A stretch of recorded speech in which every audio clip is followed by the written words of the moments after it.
Kumusta po kayo? Halina, ating tuklasin ang mundo ng kababalaghan dito sa Gimbal Horror Stories. Parehong pinagkakaguluhan ng matatanda at mga bata ang pagdating ng isang grupo na mangpipirya sa barangay Gimarang. Isang buwan pa bago magpiesta, pero damang-dama na ng lahat ang papalapit na okasyon. Bihira lang magdaos ng masayang piyesta ang barangay, kaya naman kinasasabikan ito lalo na ng mga batang nakakakita lang ng peryahan kapag nagdaraos ng masayang piyesta sa kanilang barangay. Gabi-gabi ay puno ang peryahan. Marami na kasi ang mga laro dito. May bingguhan, may mga beto-beto, iba't ibang laro sa roleta, kulay-kulay, syuta ng bula, dice, target shooting. Sa mga masasakyan naman ay laging puno ang Ferris wheel, octopus, carousel, umiikot na mga kotse at may mga bangka pa na nakalagay talaga sa ekstruktura na may tubig. Bukod doon ay mayroon ding train at horror ride. Kung sa makakain ay marami rin ang mabibili. Sagana ang mga nilagang itlog, turon at bananakyo. May nagtitinda ng lugaw at iba-ibang klasing ng mga mami. Marami ring mga sitsirya at malalamig na soft drinks at kairami pang iba. Parang naging metalya ng isang batang taga-road at kalapit barangay ang makapunta ng perya sa gabi. 2 linggo bago dumating ang piyesta ay may nadagdag na panuuri. Babaeng pugita, batang 2 ang ulo at mga buhay na bubuit at maliliit na daga na binabaril. Perdigonis ang ipinambabala sa baril, pero kapag natsyempohan ang mga bubuit at maliliit na daga ay hindi na talaga makakatakbo ang mga ito. Tuwang-tuwa naman ang mga bata kapag nakakatama ng mga daga, lalo at nakikitang nagkikisay ang mga ito. Hindi na halos pinapansin ang papremyong plato o baso, kaya kapag nakatama ng daga. Ang kasiyahang dulot na tamaan ang mga ito ang hangad ng mga bata.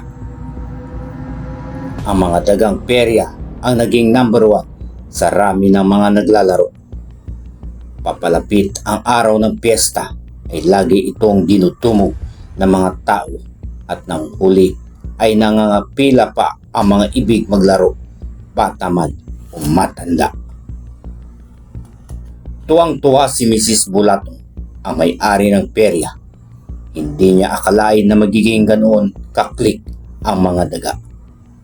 Unang pagkakataong sinubukan niya ang palarong iyon. At talaga namang sulit na sulit ang puhunan niya. May pinagkukunan ng mga daga si Mrs. Bulatong.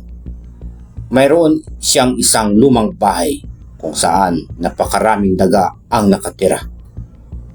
Abandonado na ang bahay at ginagawa na lamang tambakan ng mga sirang gamit sa perya.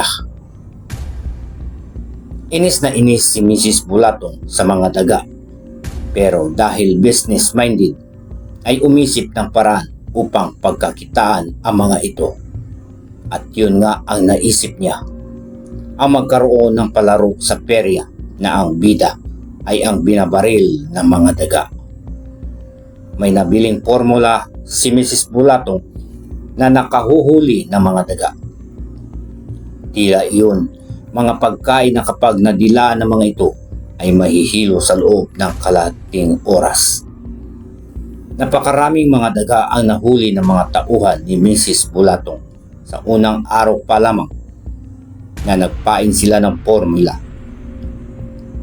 Ngunit para hindi maubos ang mga daga ay nagpain din sila ng tunay na pagkain para hindi umalis ang mga ito at lalo pang dumami. Patok na patok ang mga daga sa perya kaya buo na ang plano ni Mrs. Bulatong. Sa susunod na lugar na pupuntahan nila ay magdadala sila ng daan-daang mga daga. Nagpagawa na siya ng imbakan ng mga ito. Samantala ay naging malaking pantawag tao ang mga daga sa piyesta. Ang mga kalapit barangay nang nakarinig sa kakaibang palaro sa perya ay naganyak pumunta para makita ito.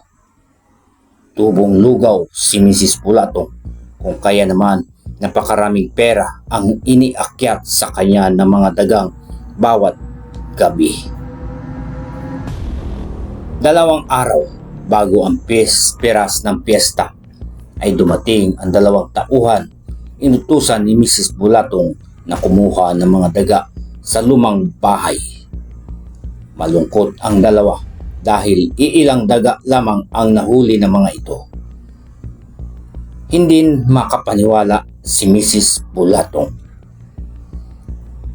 Tagpunta ba talaga kayo sa bahay? Imposibleng walang mahuli ang formulang ipinakakain sa mga daga. Hindi pa pumalpak iyon. Galit na galit ang babae. Wala po talaga, ma'am. Naghintay po kami at iniisip nga namin hindi pa lang lumalabas sa mga daga.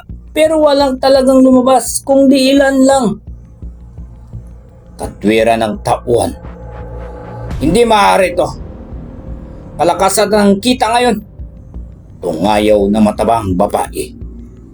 Sa huli ay nagpasya si Mrs. Bulatong na siya mismo ang pumunta sa bahay para matiyak kung totoo ang sinabi ng mga tauhan. Nanlaki agad ang mga mata ni Mrs. Bulatong nang pagpasok ng lumang bahay ay makita ang pulo-pulutong na mga daga.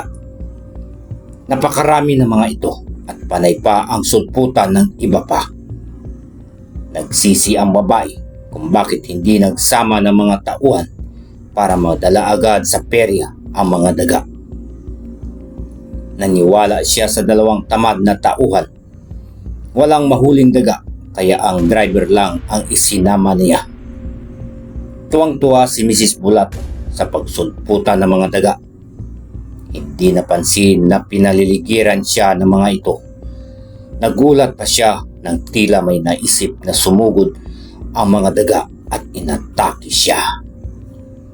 Napasigaw si Mrs. Bulatong nang matisod at bumagsak sa lapag. Iyon lamang ang hudyat na tila hinihintay ng mga daga. Tuluyan nilang inatake ang matandang babae. Ang sindak na sigaw ni Mrs. Bulatong ay hindi narinig ng kanyang driver na ng mga sandaling yun ay tulog na tulog sa loob ng kotse dahil sa sobrang pagod sa pagsisilbi sa perya at sa amo.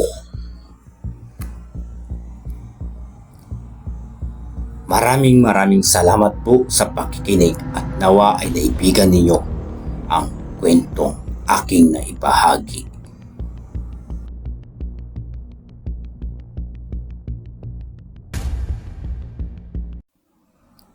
Halina, tuklasin natin ang mundo ng kababalaghan. Ang awit ay paulit-ulit, tila nananawagan, tila nang aakit.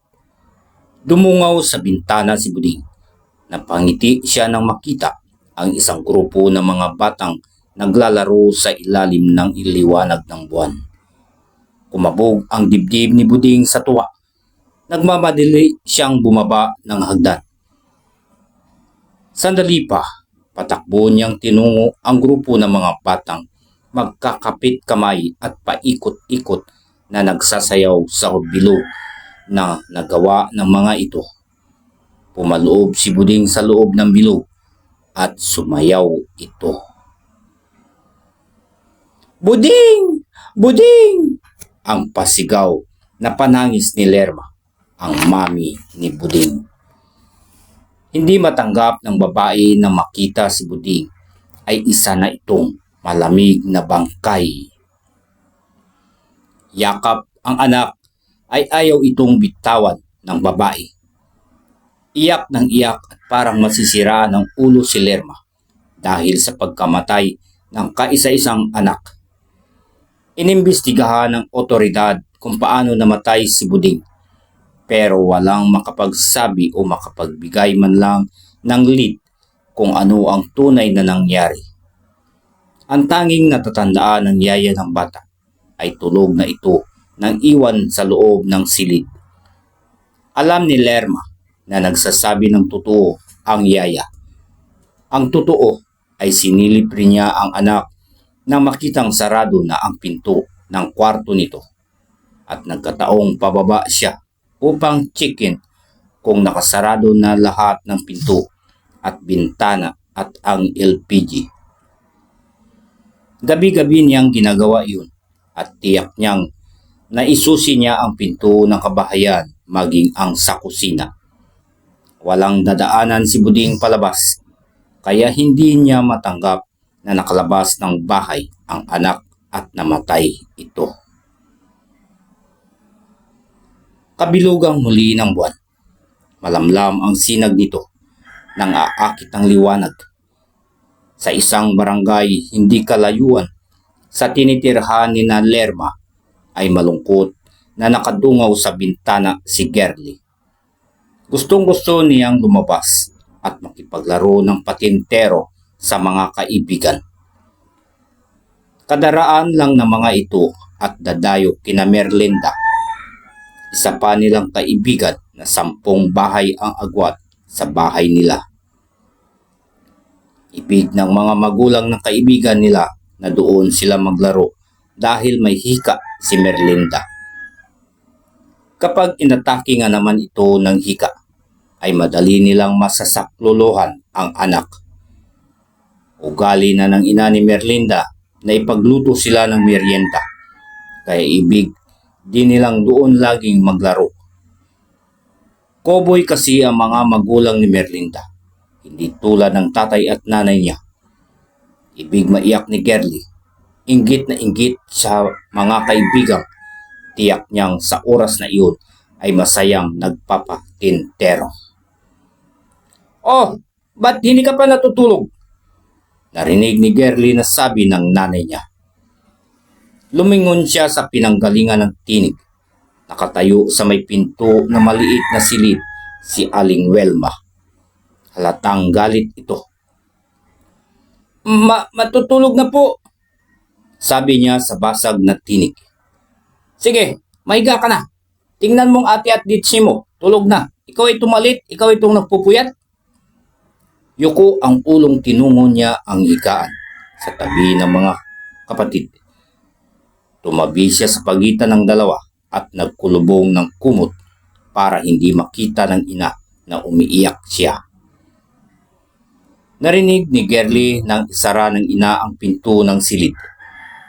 Lalo siyang naawa sa sarili.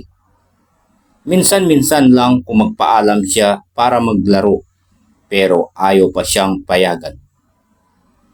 Naiinggit tuloy siyang lalo sa mga kaibigan. Bakit pinapayagan ng kanilang mga magulang ang mga ito? Sana ay iba ang nanay niya. Hindi sana iyon si Aling Welma na mahigpit at masungit. Lumalakad ang oras ay nanatiling gising si Gerly at nakikiramdam. Napabalikwas siya nang may narinig. "Nye, nye, nye, nye, nye. Nye, nye, nye, nye, nye." Kumakabog ang dibdib na marahan siyang bumangon para hindi magsing ang dalawang kapatid. Walang kalatis na tinungo niya ang bintana at marahan iyong binuksan. Naaninag niya ang isang grupo ng mga batang naglalaro. Nakadamit ng puti ang mga ito. Nakapaikot ang mga bata sa isang pabilog na hugis.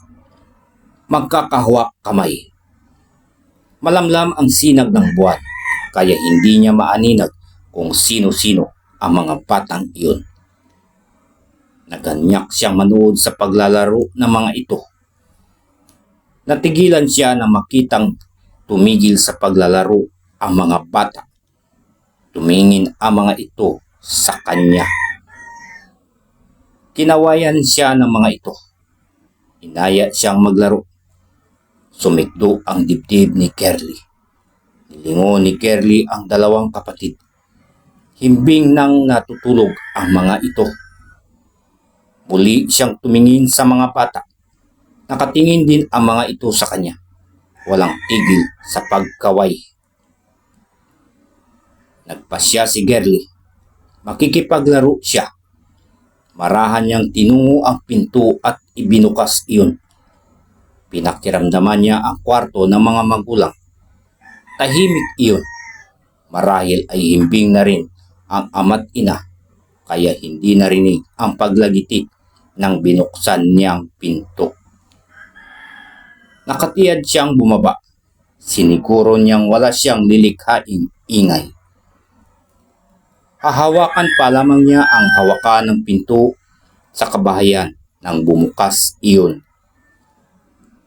Sa pagtataka niya ay nasa harap na niya ang ilan sa mga batang kanina ay naglalaro. "Tayo na!" sabi ng isa sa kanya at hinawakan ang kanyang kamay. Malamig ang kamay nito. Kinilabutan siya pero hindi makatanggi si Curly nang igiya siya ng bata patungo sa iba pang mga batang naiwan sa ilalim ng malamlam na sinag ng buwan. "Nye nye nye nye nye, nye nye nye nye nye." Nalimutan ni Curly ang lungkot at ang takot na kanina ay naghahalong mga damdamin sa kanyang puso. Pasaya siyang nakipaglaro sa mga batang noon lang niya nakita. Lumipas ang mga oras, pero hindi niya ito pinansin. Masayang masaya siya sa pagsasayaw sa loob ng bilog na hugis na binuo ng mga bata. Kinabukasan, isang nakabulagtang Curly ang natagpuan ni Aling Welma sa damuhan sa labas ng kanilang bakuran. Patay na ang bata. Ang sabi ng doktor na tumingin dito ay nasa pagitan ng hating gabi at madaling araw ito nang mamatay. Hindi rin masabi ng doktor kung ano ang ikinamatay nito. Marami pang sumunod kina Buding at Curly. Tulad nila ay mga batang tumugod sa tawag ng sayaw ng kamatayan. Nawa ay naibigan niyo po ang kwentong aking ibahagi ngayon. At maraming salamat po sa pakikinig at pagtangkilik. Ganun na rin at ang pagsuporta sa channel na ito. Miga loud shout out po and God bless everyone.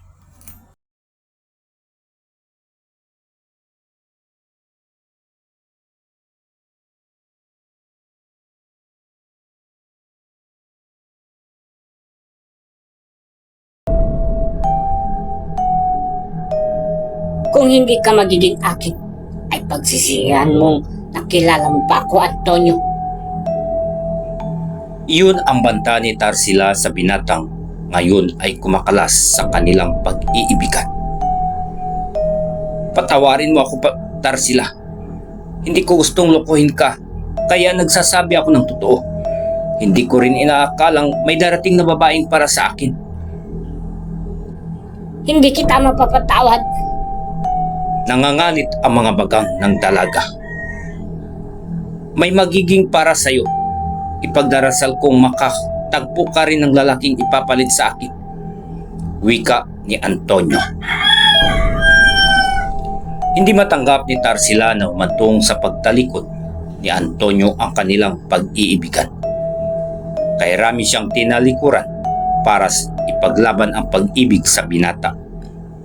Ngayon ay walang natira sa kanya maliban sa pusong sawi at damdaming sugatan. Ilang gabi ring tinangisan ni Tarsila ang nangyari. Napakasakit ng pag-iwan sa kanya ni Antonio at napakahirap isiping hindi na ito babalik sa kanyang buhay. Pangatlong gabi, mula nang magkausap sila ni Antonio, ay parang binabarina ang utak ni Tarsila. May tinig na nagsusulsol doon kung ano ang nararapat niyang gawin.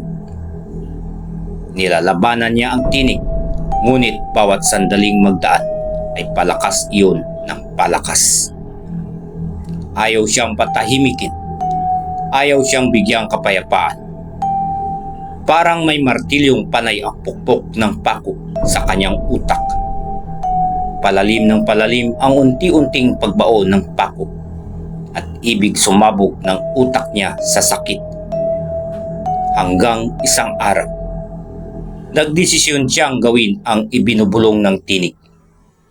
Dahil doon ay gumaan ang ulo niya.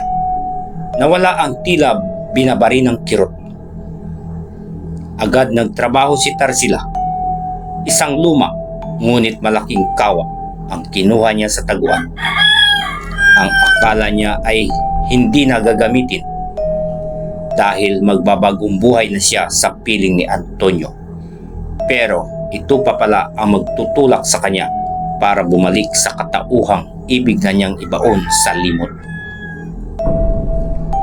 Ngayon, wala siyang magagawa. Kailangang maipaghiganti niya ang dangal ng angkan. Wala siyang sinayang na saglit. Bawat minuto ay mahalaga. Kinuha niya ang itim na kandilang inorasyonan ng lola niya bago namatay. Nag-ipon siya ng mga ugat ng halaman, mga damo at iba't ibang dahong gubat.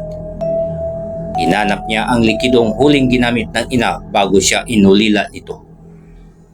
Pinagsama-sama ni Tarsila ang mga iyon sa malaking kawa sa pinuno ng tubig galing sa patay na balon. Kinatungan niya iyon ng mga kahoy na may pare-parehong hugis na galing sa pusod ng gubat. Napangiti si Tarsila nang lumiyap ang apoy na may itim na kulay. Nang kumulo ang tubig ay agad niya iyong hinalo ni Tarsila. Walang tigil, walang humpay. Panay ang usal niya ng orasyong natutunan sa kanyang lola at ina. Taimtim ang kanyang pagdarasal. Maya-maya pa, tinawag ni Tarsila ang alagang pusa. Napangiti siya nang lumapit sa kanya ang pusang itim. Nang abot kamay na niya ito ay mabilis na dinakma, saka inihulog sa kumukulong kawa. Hindi na nakakawag ang pusa. Agad itong namatay. Humalakhak si Tarsila. Pumailan lang ang halakhak niya sa kabuuan ng bahay at sumama sa malamig na hanging amihan. Araw ng kasal ni Antonio. Napakagwapo ng binata sa suot na barong Tagalog. Nauna ang binata sa simbahan upang doon hintayin si Lorena, ang kanyang bride.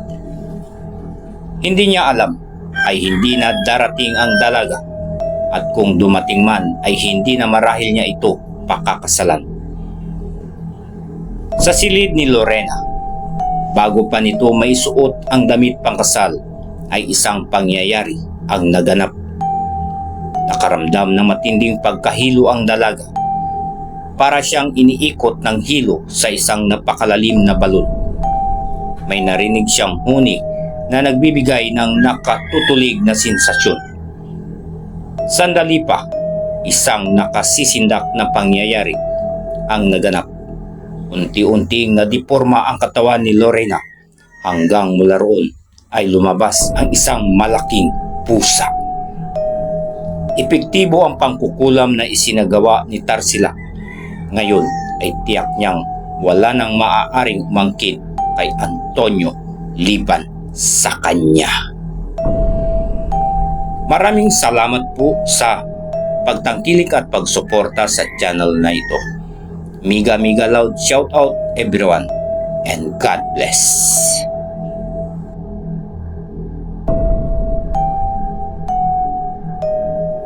Umiiyak ka na naman dyan. Niloko ka na naman. Ba't ba kasi ayaw mong hiwalayan nang di ka nagkakaganyan? Martir mo. Tigas ng ulo mo. Nasa'yo na lahat ng katangahan sa mundo. Sermon sa akin ang kakambal ko. Payagan mo na kasi akong paghigantihan kita ng matauhan ng lalaking yan. Ba't ayaw mo kasi? Ang kakambal ko ang nagmana ng itim na mahika ni inay. Dahil ayaw kong makasakit ng tao at dahil mahal na mahal ko si Sian, ayaw ko siyang masaktan. Isang gabi nag-away si Sian at Mika dahil nahuli niya sa kondo na may kasamang ibang babae. Kakatok pa lamang ng pintuan si Mika ay may narinig na siyang dalawang taong umuungol sa loob at galit niyang binuksan ang pinto at nakita niyang kumakabayo ang babae kay Sian.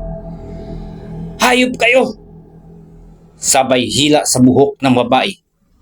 Mga baboy nyo!" Sabay tayo nilang dalawa at nagtakip ng unan si Sian habang nakabihis naman agad ang babae. "Lahat naman binigay ko sa'yo. Lahat iniintindi ko dahil mahal kita. Pati pagkababae ko binigay ko sa'yo. Tapos ito na naman ulit, nagloko ka na naman, hayop ka." "Tama na Mika, ayoko na. Tapusin na natin to. Umalis ka na." Napangiti naman ang babae. Sabay sabing, "Ano pang hinihintay mo? Alis na sa bahay." Kumpas ng kamay na pinapaalis si Mika. "Isa ka pa babae." Sasabunutan na sana ni Mika, ngunit hinila siya ni Sian at aksidenteng naitulak siya nito sa may terrace at aksidenteng napalakas, dahilan para mahulog si Mika hanggang 3rd floor. Wasak ang mukha, bali-bali ang buto, nagkalat ang mga dugo sa kalsada. Patay na si Mika. Pareho namang natulala ang dalawa at nanginginig sa takot.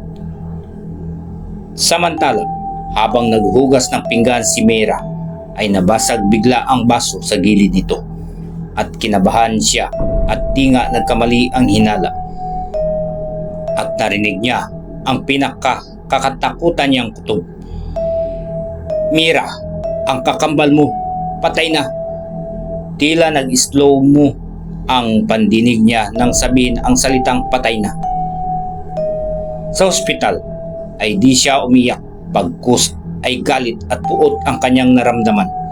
Nanginginig ang kamao niyang nakakuyom sa galit at tila gusto niyang magwala. Tinignan niya lang ang kapatid niya na halos di mo na makilala dahil sa wasak ang mukha at napapaliguan ng sarili niyang dugo. At tinakpan niya ito ng puting tela at umalis na. Makalipas ang isang buwan, parang wala lang kay Sian ang nangyari. Walwal ito at puro alak, babae ang inatupag. Sa gilid ng dance floor, may nakita siyang kamukha ni Mika. Kumunot ang noo niya at tila nawala ang kanyang kalasingan at tumayo. Pagtayo niya, nakita niyang lumabas ito sa exit at patakbo niyang sinundan ito. Paglabas niya sa exit ay walang katao-tao. Nawala parang bula ang babae at biglang may isang babaeng figura sa di kalayuan. Sa unang tingin, dahan-dahan itong naglakad patungo sa kanya. Ngunit di nagtagal ay patakbo na ito. Napatakbo na rin siya sa takot. Ngunit nadapa siya sa taranta at sa pagtayo niya ay nandoon na ang babae sa harap niya. Nakangisi ito na walang ano-ano'y sinakal siya at di na niya abot ang lupa. Gusto niyang magsalita ngunit mahigpit ang pagkasasakal nito. Di na siya makahinga, lalo pat malakas ang tibok ng puso niya. Ito na ang panahon para pagbayaran mo ang kasalanan mo, Sian. May sasabihin pa ang kamukha ni Mika, ngunit biglang dumating ang mga kaibigan ni Sian. Hinahanap siya. Napaubo si Sian sa gilid ng umalis na si Mira at hinimatay siya. Akala niya kaibigan ang mga dumating, ngunit guni-guni lamang pala at nahimatay siya sa sakal ni Mira. Pagkagising niya ay nasa loob siya ng isang kwarto na puno ng kandila at pinapalibutan siya nito. "Nasaan ako? Tulong! Tulong!" "Sumigaw ka kung gusto mo. Walang makakarinig sa'yo dito. Hangal ka, pinatay mo ang kakambal ko. Kahit di mo man aminin, may buhok pa sa kamay ng kakambal ko. Dahilan para malaman ko kung sino ang huling nakasama niya sa araw ng mamatay siya. Naalala niya na nasa bunutan pala niya si Mika. Patawarin mo ako, hindi ko sinasadya. Aksidenteng nahulog siya sa terrace, di ko siya pinatay. Huwag mo akong sasaktan, wala akong kasalanan. Pagmamakaawa nito, huwag ka nang magsalita para di rin naman ako makikinig sa'yo. Sino ba namang makikinig sa isang manloloko na ang mamatay tao pa kaya itong bagay sa'yo? Sabay kumpas ng kamay ni Mira at nabali ang kaliwang paa ni Sian. Umalingaw-ngaw sa silid ang boses ni Sian dahil sa sakit. Masakit ba? Sorry ha, napalakas yata. Wait, there's more. Biglang nabali lahat ng daliri ni Sian at labas pa ang mga buto nito. Di mawari ang sakit na nararamdaman niya. Ngayon, walang paglagyan ang sakit. Marami ng dugo ang lumabas sa katawan ni Sian. Wala na siyang magagawa. Ito na yata ang katapusan niyang humingi siya ng kapatawaran kay Mika at kay Mira. Ngunit huli na ang lahat. Galit at puot ang naramdaman ngayon ni Mira. Wala na siyang natitira pang awa. Alam mo bang 2 buwang buntis noon si Mika at ikaw ang ama? Sabay tulo ng luha ni Mira. Pero anong ginawa mo? Pinatay mo sila. Kaya ito ang nararapat sa'yo. Sabay kumpas ng kamay at humiwalay ang ulo ni Sian sa katawan nito at lumipad sa ere. Nawa po ay naibigan nyo ang kwentong aking naibahagi ngayon at maraming salamat po sa pagtangkilik at pagsuporta sa channel na ito. God bless everyone.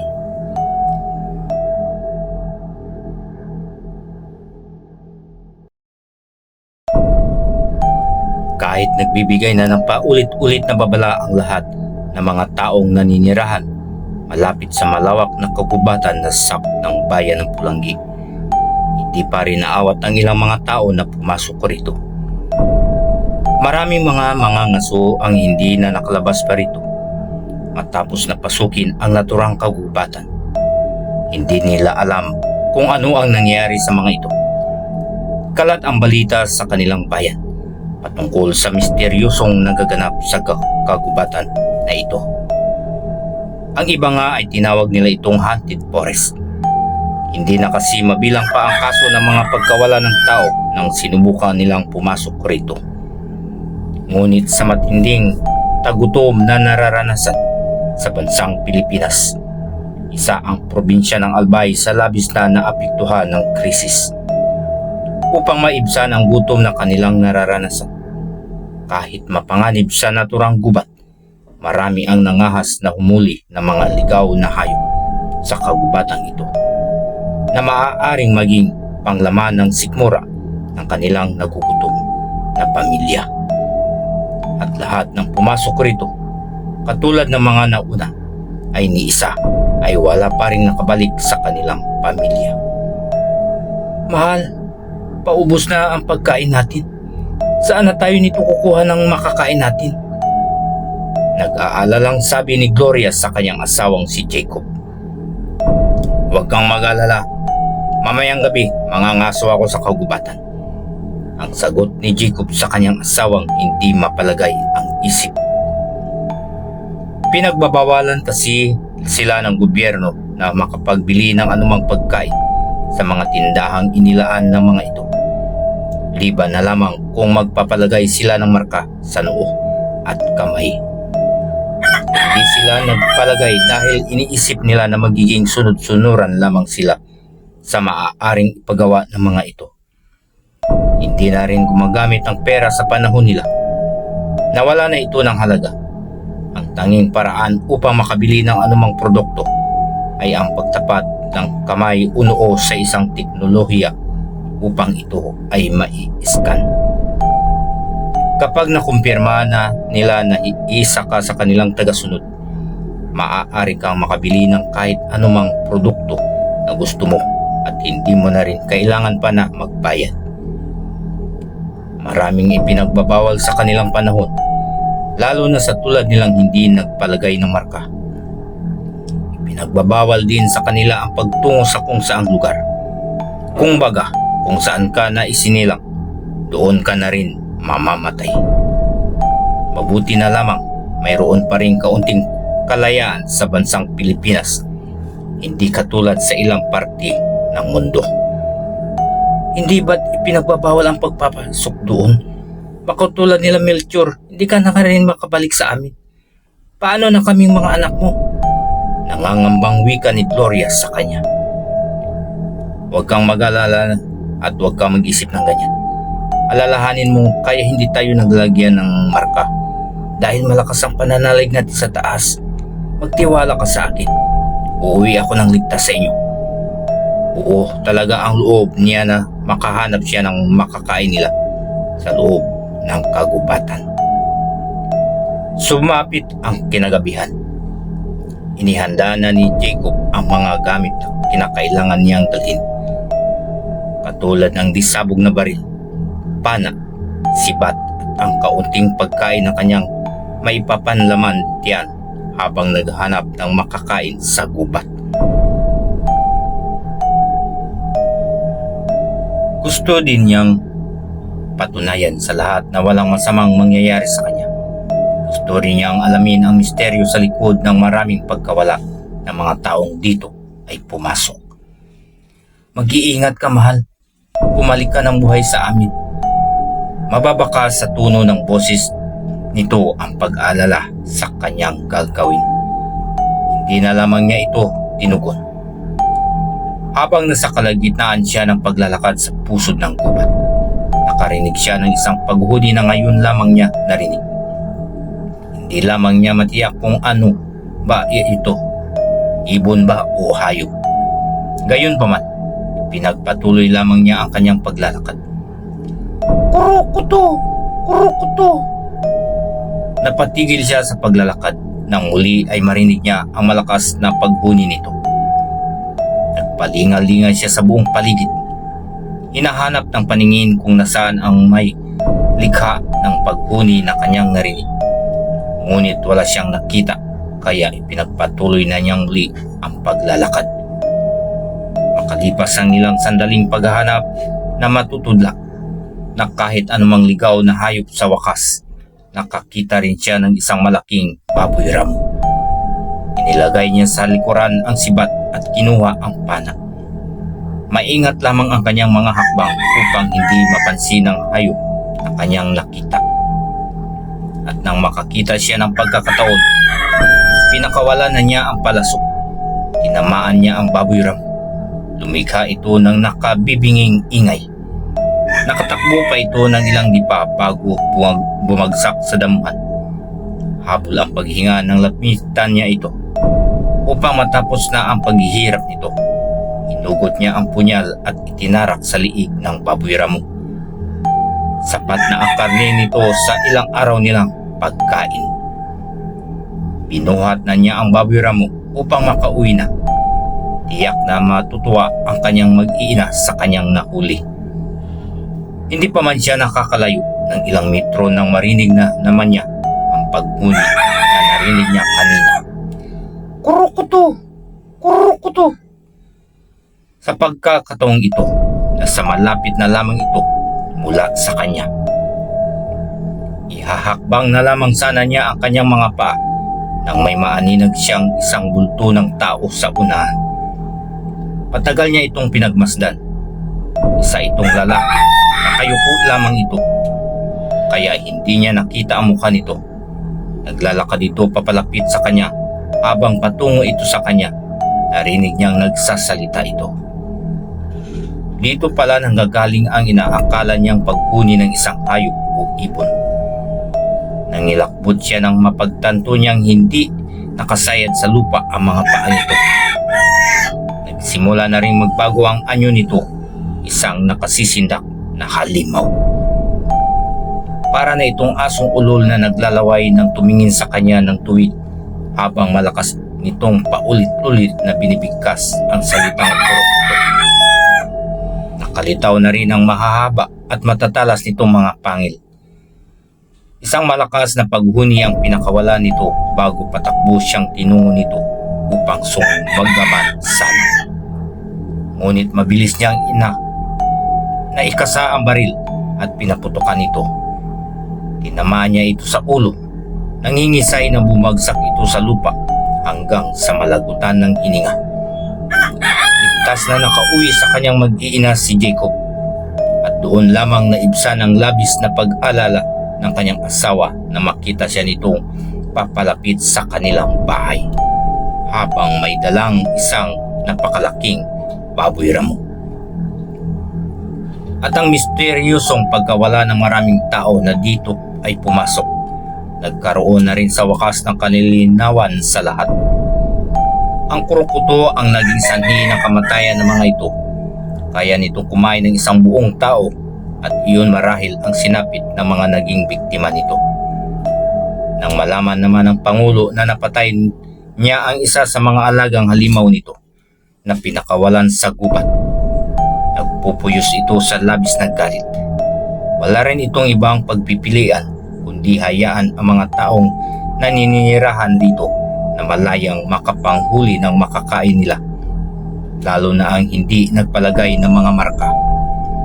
Ang kasunduan ay kasunduan kapag ang halimaw na pinakawalan sa ilang na bahagi ng iba't ibang kagubatan rito sa Pilipinas ay magawang mapatay, ay ibibigay nito sa mga walang marka ang naturang gubat upang malaya silang makapanghuli ng kanilang makakain.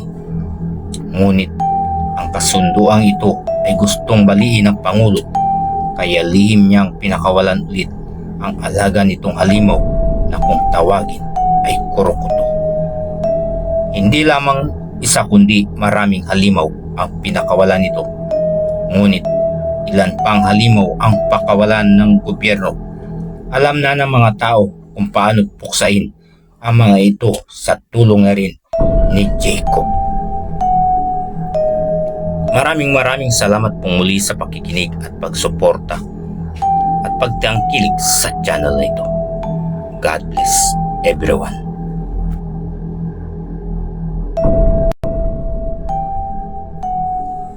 Si Beverly ay may anak na babae, nagngangalang Ermaline. Bata pa lamang si Ermaline ay nakahiligan niya ang paglalaro sa kanal sa tapat ng bahay nila at kumukuha siya doon ng mga bulate at iniipon sa isang garapon. Kung minsan pinagtitripan niya itong lagyan ng asin at tuwang-tuwa siya kapag nangingisay ang mga bulate kapag nabudburan niya ito ng asin. Napansin ng ina ni Ermaline ang kakaibang hilig ng anak niya pagdating sa mga bulate. Isang araw, kagagaling lang ng nanay nito sa trabaho at nagulat na lamang siya nang magkalat ang mahahaba at napakaraming bulate sa sahig. Nagmula ang mga yun sa natumbang garapon at nakatulog pala ang anak mula sa paglalaro. Ginapangan na rin ng mga bulate ang katawan ng batang natutulog. Kaagad na inalis at pinagtatapon ng nanay ng bata ang mga bulate at ginising ang anak sa pinaliguan ito. Sa susunod, huwag mo nang uulitin ang paglalaro at pagkuha ng mga bulate sa kanal. Marumi yun anak, baka magkasakit ka, ha? Ang sabi ni Beverly habang pinapaliguan ang anak. Nag-iisang anak lang niya si Ermaline at tanging lola lang nito ang nag-aalaga, ngunit hindi na rin ito nababantayang maigi dahil matandang-matanda na ito. At kung minsan napapabayaan na lang na maglaro sa labas. Ang asawa naman ni Beverly ay nagtatrabaho sa abroad at siya ay may trabaho din dito sa Pilipinas, kaya naman hindi niya rin matutukan ang pag-aalaga sa anak. Lumipas ang ilang araw, tingin niya ay nakinig naman ang anak. Isang umaga, hinatid niya ito sa paaralan Kaagad na lumapit sa kanya ang guro at kinausap siya. Nababahala ho ako sa behavior na anak mo. Noong isang araw, nagdala siya sa klase ng pagkarami-raming bulati mula sa garapon at pinagbabato niya iyon sa mga kamag-aral niya. Talagang nagkagulo ang lahat dahil iyak ng iyak ang mga bata sa ginawa ni Ermalin. At tawa lang siya ng tawa habang sinasabi ang mga bulati sa kamag-aral. Ani ng guro ni Ermalin at kinaskus niya ang dalawang braso niya dahil sa nadaramang kilabot. Nasindak naman si Beverly sa nalaman. Buong akala niya ay tumigil na si Ermalin sa hilig nitong maglaro ng mga bulati. Ngunit ngayon, tila mas lumala pa pala ito. Mabuti pa, ipatingin niyo ang anak ninyo sa espesyalista dahil talagang nakakabahala ang kinikilos niya. Dagdag pa ng guro. Humingi naman ng tawad si Beverly sa ginawa ng anak sa mga kamag-aral. Hindi niya maintindihan kung bakit nagkaganon si Emerlin. Kung minsan ay napapalo niya ito sa katigasan ng ulo hanggang sa isang araw ng linggo, isang ginang ang nagtatalak sa tapat ng bahay nila. Hoy! Labas mo yung sira ulo mong anak! Sigaw ng ginang sa labas ng bahay. Nagulat naman si Beverly at agad siyang pumunta sa bakod at hinarap ang ginang. Ano ho bang problema nyo? Kiaga-aga, nag-iiskandalo kayo rito sa tapat ng bahay namin. Inis na rin na singhal ni Beverly sa ginang. Bully ang anak mo. Nagsumbong ang anak ko sa akin. Sinalak sa kanya ng mga bulati ang bunganga ng anak ko. Baliw ang anak mo. At pag uwi ng anak ko, nagkalat ang mga bulati sa bag niya. Mabuti pa, dalhin mo na sa mental yung anak mo. Sigaw ng ginang. Wala namang nagawa si Beverly kundi humingi ng paumanhin sa ginang at nangakong magbabayad para sa antibiotics ng anak nito dahil nagkalagnat ang bata matapos ang insidente dahil na rin sa mga maruruming bulati. Labis nang nababahala si Beverly sa kinikilos ng anak. Sa pagdaan ng mga araw, lumala pa ito. Nakita niya na lang isang araw na naliligo ang anak sa kanal kasama ang mga bulati. Kaya naman pinagpapalo niya ito sa sobrang inis niya. Bitawan mo ako! Bitawan mo ako! Hindi ikaw ang nanay ko! Sigaw ni Ermalin at tila nagbago ang boses nito. At sinaboy sa kanya ang hawak nitong garapon na pinuno niya ng bulati. Kaya naman nagulat at nasindak si Beverly. Anong sabi mo? Natatakot na tanong ni Beverly habang pinapagpag sa katawan ang mga dumikit na bulati. Siya ang nanay ko! Sigaw pa ng bata. At mayroon siyang itinuturo doon sa ilalim ng kanal. Madilim sa bahaging iyon, halos panawa ng ulirat si Beverly sa sinabi ng anak.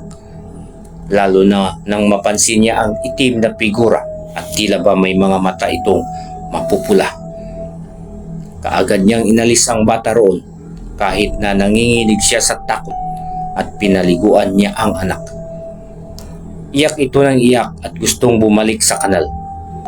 Maya-maya pa ay naduwal ang bata habang pinaliliguan niya ito. At laking gulat ni Beverly nang magsuka ito ng napakaraming bulati. Nanlaki ang mga mata ni Beverly sa sindak at takot. Nagsisigaw siya habang binubunot niya ang napakahabang bulati na halos bumara sa bibig ng anak. Kaagad niya itong ipinadoktor ngunit wala namang makita ang doktor sa tiyan ng bata. Normal daw ang anak niya at walang bulati sa tiyan. Kaya labis iyong ipinagtaka ng ina. Labis na siyang nababahala sa nangyayari sa anak niya. Pinayuhan si Beverly ng kanyang kapatid na magpakonsulta sa isang paranormal expert.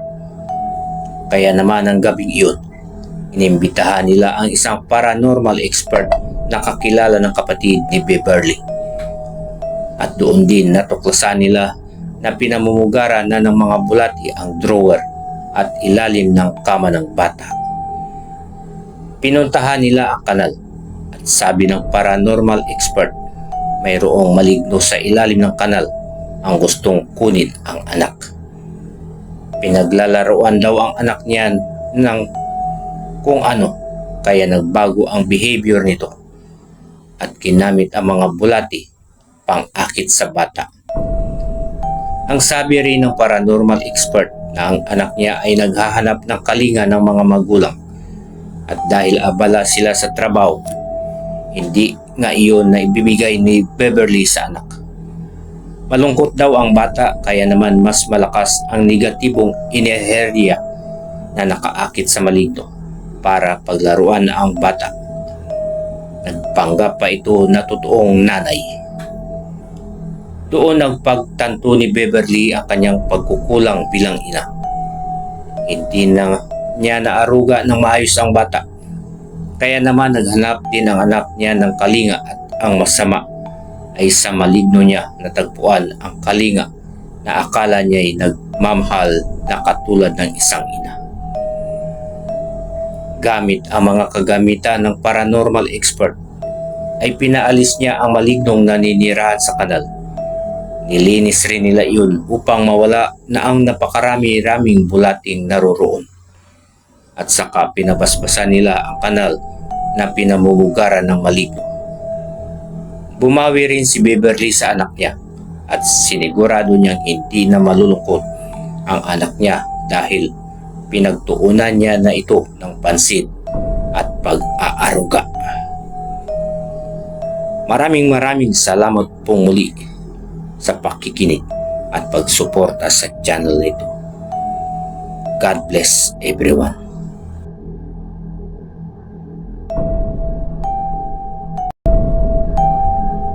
May multo ba talaga? Hindi ako naniniwala sa mga multo noon. Pero ngayon, oo. Dahil sa mga karanasan sa aming bahay, maniwala man kayo o hindi. September 26, 2010. Ang araw na ito, siguro, nagsimula lahat ng pagpaparandam sa aming bahay. Ever since nung bata ako, wala pa akong nararamdaman sa nakalipas na taon. Pero ngayong taon lang talaga merong nagpaparamdam.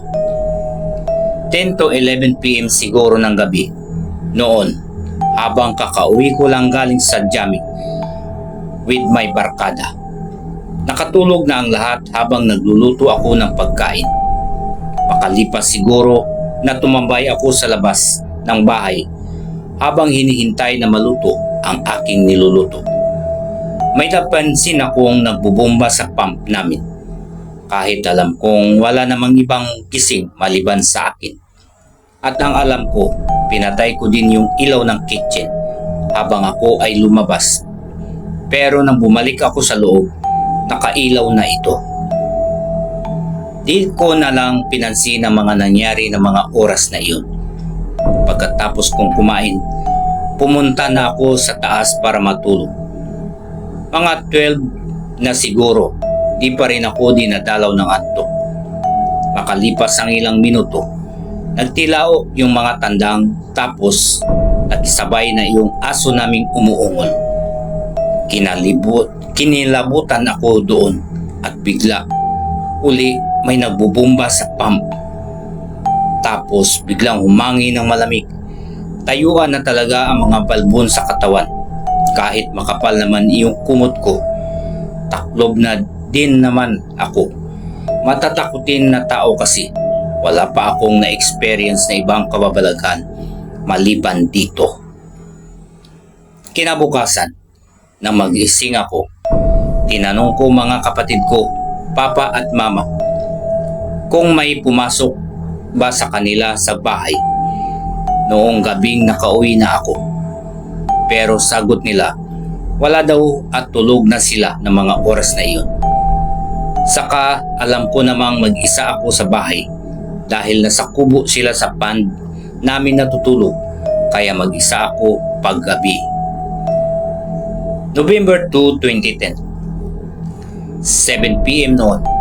Kakauwi lang ng buong pamilya namin galing sa sementeryo. Pagka-uwi namin, magtitirik ako ng kandila sa palibot ng bahay at sa lahat ng nasasakupan naming lupa. Nagsimula nga ako sa likod ng bahay. Doon una akong magtirik. Nang sisindihan ko sana yung kandila, bigla na lang namatay ang ilaw kahit wala namang hangin o anumang bagay na ikamamatay ng ilaw.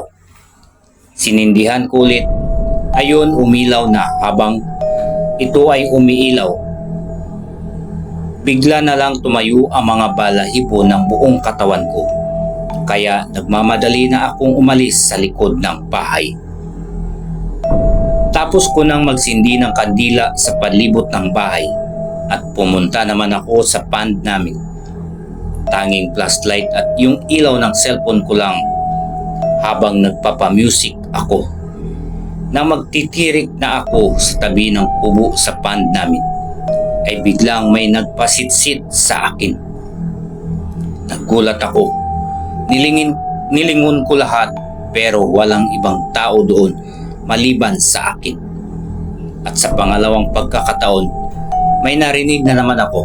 Pero sa pagkakataong yun, may malamig na hangin na dumampi sa buong katawan ko at umihip ang napakalamig na hangin. Sa takot ko, minadali ko na lang ang pagtirik ng kandila at dali-dali na akong umuwi ng bahay. January 13, 2011. Umaga noon. Ito na ang araw na hindi ko talaga makakalimutan sa tanang buhay ko. Habang umalis lahat para mamasyal sa bayan, nagpaiwan ako kasi nababagot ako. Yun nga, mag-isa ako sa bahay. 3 p.m. naliligo ako habang yung aso ko biglang umungol mismo sa loob ng bahay namin. Kaugalian ko na dalhin sa loob ng bahay ang alaga kong aso pag wala akong kasama. Nabitawan ko bigla yung hawak kong sabon at dali-dali akong naligo para tignan kung ano ang nangyari. Nang matapos na akong maligo, lumabas ako ng banyo at hinanap ko yung aso ko. Pumunta ako sa kwarto, sa baba. Nandoon nga yung aso ko at nagtaka ako ba't ganun. Andun siya habang di naman siya pumupunta dati-rati sa kwarto ko. Habang nagtataka ako, biglang nagsara yung pinto ng kwarto ko. Nagulat ako ba't ganun kalakas ang pagkakasara. At doon, umungol mismo sa harap ko yung aso ko. At doon, ako ay natakot. Lumamig ang paligid at pagkalingon ko, may babae na lumulutang sa harap ng salamin. Nakaputi ito, walang dugo, wala ding muka. Mga ilang segundo, tumahol iyong aso ko at doon nawala yung multo. Di ako makapagsalita sa nakita ko. Guni-guni ba lamang yun? Umalik mata. Di pa rin ako makakilos ng ilang minuto at nang mahimasmasa na ako, lumagbas na agad ako sa bahay kahit naka-boxers shorts lang ako. Pumunta na lang ako sa bahay ng lola ko para magpakalma. Iniwan ko na rin bukas yung bahay kahit walang nagbabantay. Mahirap nang mag-isa ako ulit doon. Baka magparamdam na naman. Pero ngayong January to March, nagpaparamdam na lang ito sa aming bahay. Patay sindi ang ilaw minsan. May kumakalampag na mga paa sa taas ng bahay nang wala namang tao. Ang alam ko lang, hanggat di sila nanakit, okay lang. Pero pag sa punto na nanakit na sila, ito na yung masama. Wala namang namatay o anumang history sa bahay na ipatayo ito. Ba't ngayong may isip na ang tao saka sila magpaparamdam? Meron ba silang gustong ipahiwatig? O ganun, malay natin may gusto lang silang sabihin. Maraming salamat po sa pagtangkilik at pagsuporta sa channel na ito. God bless everyone.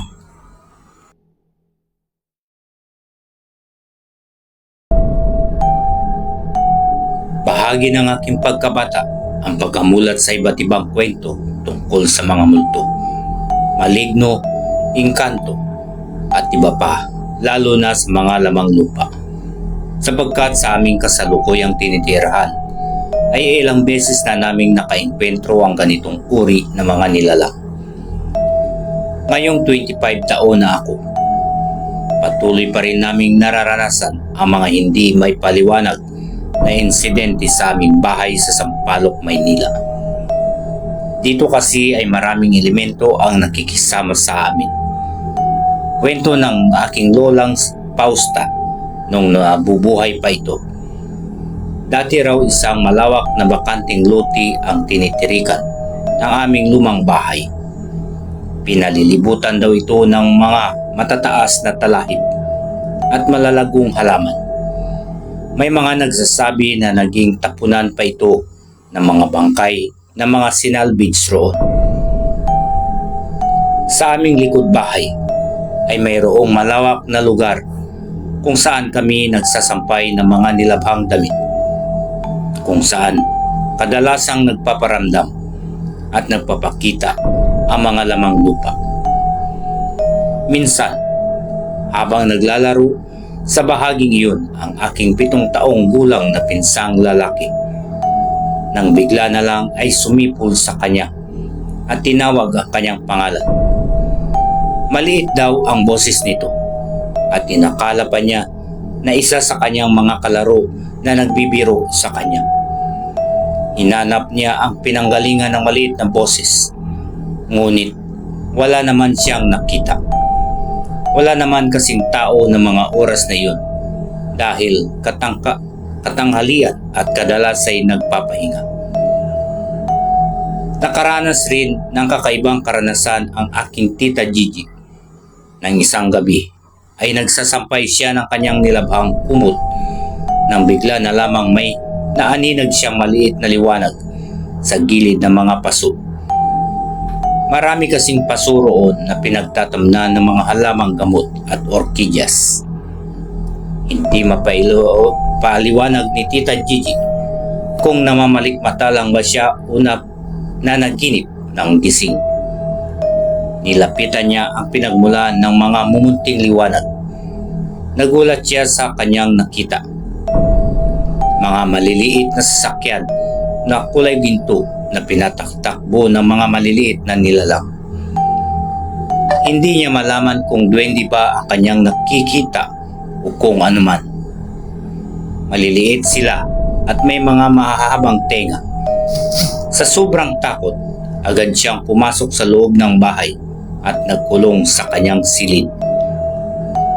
Isang araw, ako naman ang nagkaroon ng pagkakataon na makaengkwentro ang isang naiibang nilalang.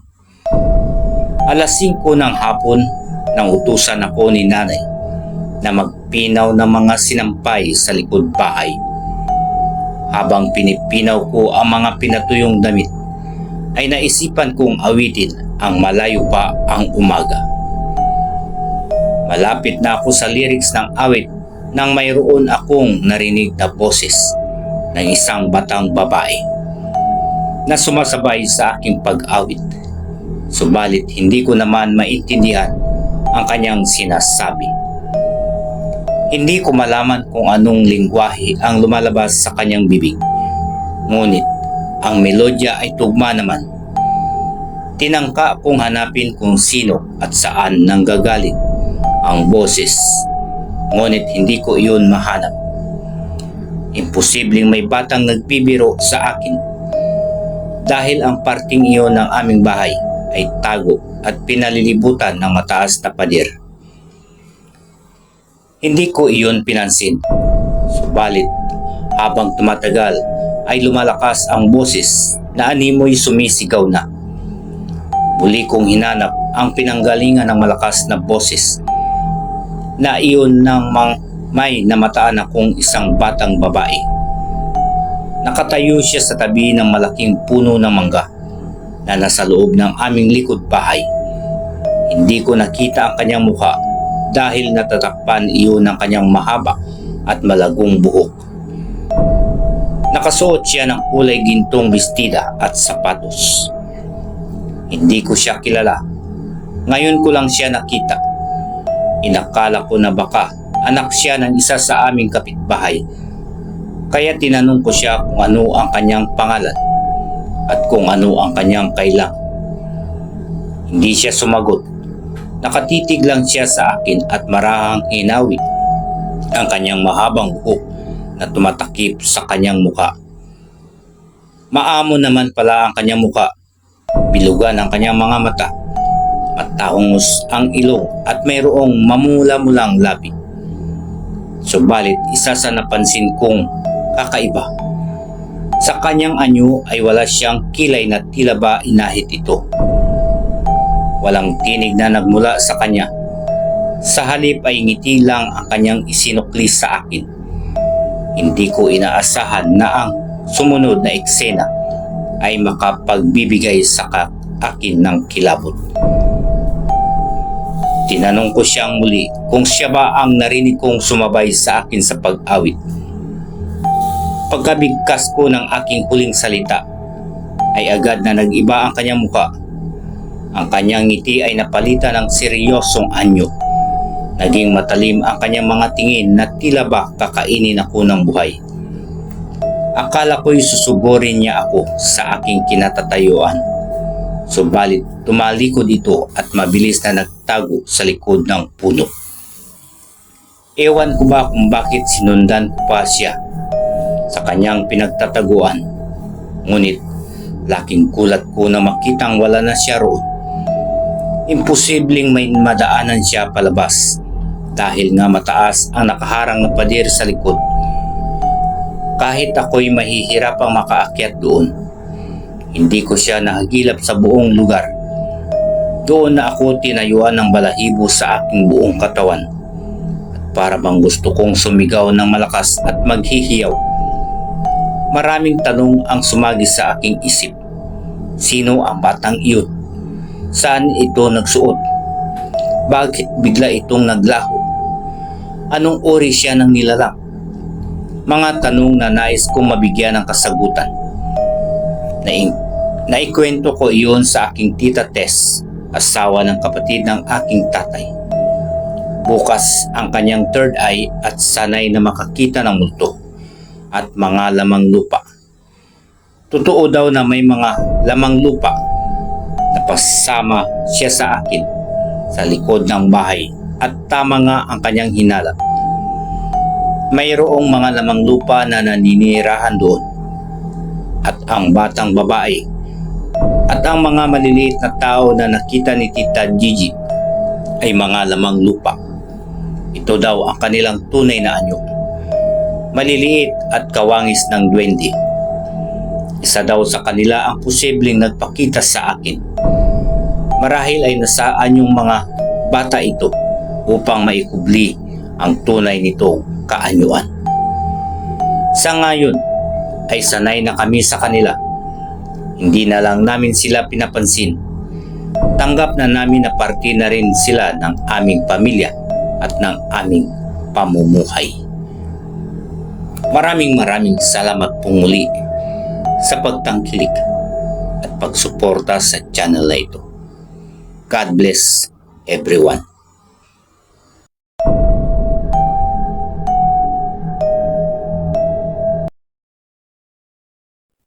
Maraming beses na akong nakarinig ng mga kwentong tungkol sa taong namatay. Pagkatapos makita ng kakilala nila na wala silang ulo. Hindi ito partikular na pugot ang ulo, kundi bakante lang ang parte ng katawan kung nasaan dapat ang ulo. Nangyayari kahit saan, minsan naman nakukunan at lumalabas sa litrato. Naniniwala ka ba? 7 taong gulang lang ata ako noon nang una ko itong marinig na pinagkukwentuhan ng nanay ko at ng lola. Doon dati sa probinsyang pinagbabakasyunan namin. Galing ng ikalawang palapag ng bahay may nakita ang nanay kong lalaking naglalakad habang nagbabasa ng dyaryo sa kalsada. Pero wala daw itong ulo.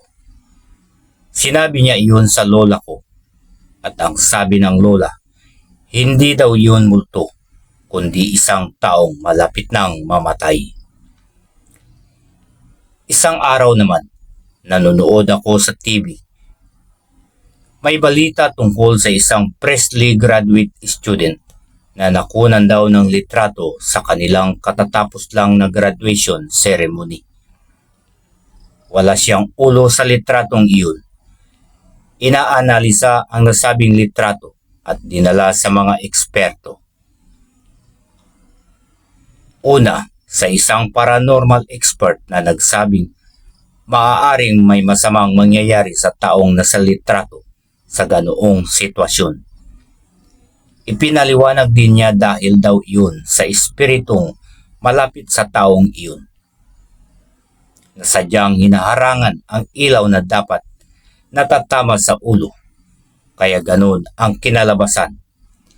Wala kang makita dahil wala nga namang tumatamang ilaw sa parting iyon. Ginagawa daw ito ng espiritu bilang babala sa mahal nila sa buhay na may paparating na panganib na maaari nilang ikamatay. Sunod sa interview ang video at graphics expert na tumingin sa litrato. Genuine daw at walang edit ang litrato. Pagkatapos ipakita at ipaliwanag kung paano ang proseso ng ginawang eksaminasyon. Nasabi na lang nito sa nag-interview na mag-iingat ang estudyante sa litrato. Paglipas ng isang linggo, nabalita ang buhay pa naman ang estudyanteng nasa litrato. Hindi kasi siya pinayagang lumabas ng bahay ng isang linggo. Naikwento naman ng kaibigan ko ang nangyari sa kanila ng mga barkada niya sa probinsya. Kaya niya iyon naikwento dahil tinanong ko siya kung naniniwala siya sa kwento ng nawawalang ulo. Na-experience mo na ba yun, pare? Ay siya, pare, totoo yun. May nangyari ng ganun sa amin dati sa Bulacan. Berde ng utol ang barkada ko nun. Nagkainan kami sa kanila. Nakita na lang namin yung isa naming kasama na walang ulo. Pero kinakausap namin siya. Sumasagot naman. Nagawa pa nga naming biruin yun eh. Tinanong ng isa naming kasama, pare, wala kang ulo. Tapos nagulat na lang kami yung isang kasama naming nakaitim na damit. Naghubad. Tapos tinaklob doon sa kasama naming walang ulo. Tapos tumakbo palabas ng bahay. Hinabol naman siya ng tinakloban niya. Tapos kinabukasan, nabalitaan namin. Patay na yung barkada naming tumakbo palabas ng bahay. Bakit daw namatay? Siya kasi naabutan siya eh. Ganon daw yun pag may nakita kang walang ulo. Tatakpan mo yung ulo ng itim na tela tapos tumakbo ka na. Umuwi ka tapos maligo ka kaagad. O kaya may mga matadaanan kang ilog o sapa. Lumusong ka. Pag inabutan ka ng tinakluban mo ng itim na tela, malilipat ang sumpa sa'yo na mangyayari sa kanya. Pamahiin daw iyon sa probinsya nila. Tinanong ko siya kung anong ikinamatay ng barkada. Ang sabi niya, kinabukasan daw hindi na nagising. Yung nakita raw nilang walang ulo, buhay pa rin hanggang ngayon. Bago ang kwento ng kaibigan ko na iyon, narinig ko na ang urban legend tungkol sa UP Diliman, kung saan ang driver ng jeepney ang nag-iisa niyang pasahirong estudyante sa side mirror na wala itong ulo. Sabi sa kwento, iniba ng driver ang nakasanayang ruta para maiwasan ang posibilidad na may masamang mangyari at sinabihan ng estudyante na sunugin ang kanyang damit sa oras na pagdating niya sa kanilang bahay. Nang tanungin ng estudyante kung bakit, Sinabi ng driver ang nakita niya bago siya nag-iba ng ruta. Noong taong 1970s, nakatira pa daw ang mama ko noon sa Old Balara, Quezon City. Meron daw isang siga dati sa kanila na napag-isip-isip na magbagong buhay. Yung mga dating kaaway ay naging kaibigan niya.